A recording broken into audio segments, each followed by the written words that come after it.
नमस्कार दोस्तों, आज हम बात करेंगे आरवीएनएल और आईआरएफसी स्टॉक की। आरवीएनएल आरवीएनएल देखा जाए तो आज इसने 200 क्रॉस किया था। अभी तो 199.75 पर आ गया, फिर भी उसी के आसपास है।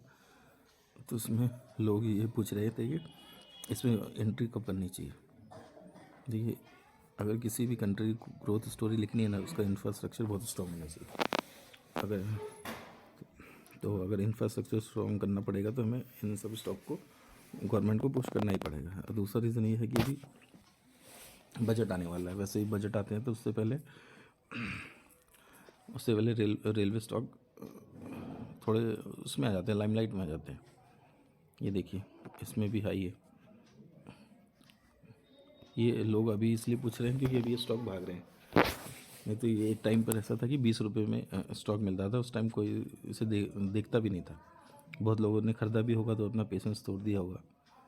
आपको बता दूं दोस्तों, इस स्टॉक में मुझे 600% का रिटर्न। और इसमें मैंने थोड़ी प्रॉफिट बुकिंग भी की थी, लेकिन अब फिर भी मेरे पास स्टॉक है होल्डिंग में। तो इसमें कोई घबराने वाली बात नहीं है। अगर आपको नीचे मिलता है ठीक है। वैसे देखा जाए तो बजट आने वाला है, बजट में होगा ही, जाहिर सी बात है, कुछ ना कुछ इसमें होगा ही आरवीएनएल के लिए। तो आप वेट कर सकते हैं। प्लस रिजल्ट का सीज़न है, आप रिजल्ट को देखिए। रिजल्ट अगर अच्छा आएगा तो आप ठीक है, थोड़ा डाउन भी मिले या थोड़ा 1-2 रुपये महंगा भी मिले तो भी चलता है। लेकिन इन सब स्टॉक पर आपको नज़र बना के चलनी है, अगर इंडिया की ग्रोथ स्टोरी भी आपको सपोर्ट करना है तो।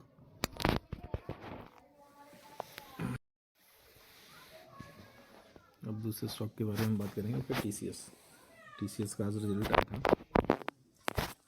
वो आपको दिखा दूँ मैं। रेवेन्यू फ्रॉम ऑपरेशन ईयरली और क्वार्टरली दोनों अप है।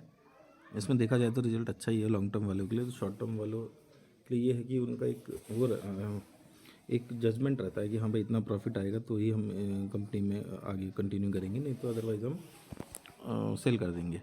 तो उनका अपना रहता है। लेकिन लॉन्ग टर्म के हिसाब से देखा जाए तो इसमें कोई ऐसे घबराने वाली बात भी नहीं है। इसमें प्रॉफिट इसलिए डाउन दिख रहा है क्योंकि एक एडजस्टमेंट दिख रहा है इसमें। अगर आप देखें, ये सेटलमेंट ऑफ लीगल क्लेम 958 का, अगर आप इसको हटा देंगे तो कंपनी क्वार्टरली और ईयरली दोनों प्रॉफिट में ही है।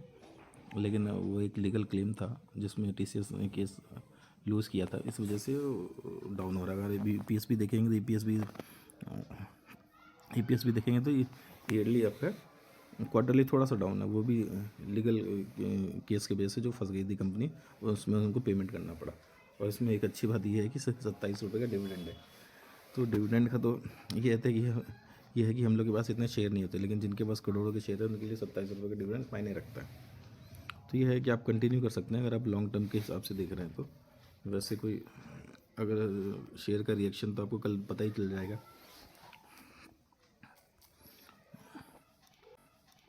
आप देखेंगे तो आज भी शेयर 0.37 अप ही है, 0.37। बट मेरे हिसाब से लॉन्ग टर्म के लिए अच्छा शेयर है, आप चाहे तो कंटिन्यू कर सकते हैं। तीसरा स्टॉक है पॉलीकैप इंडिया।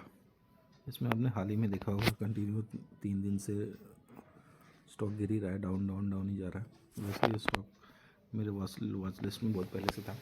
इसका मैं गिरने का वेट कर रहा था, बट ऐसा गिरेगा ये तो नहीं पता था किसी को कि 1000 करोड़ की अनअकाउंटिंग एक्टिविटी सामने आई, वो भी आईटी ने जब रेट डाला है तब।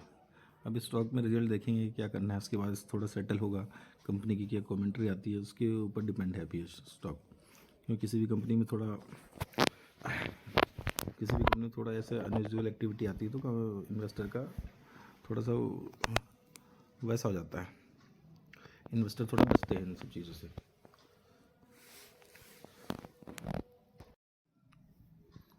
चौथी कंपनी दोस्तों इन्फोसिस है। इन्फोसिस का आज ही रिजल्ट आया।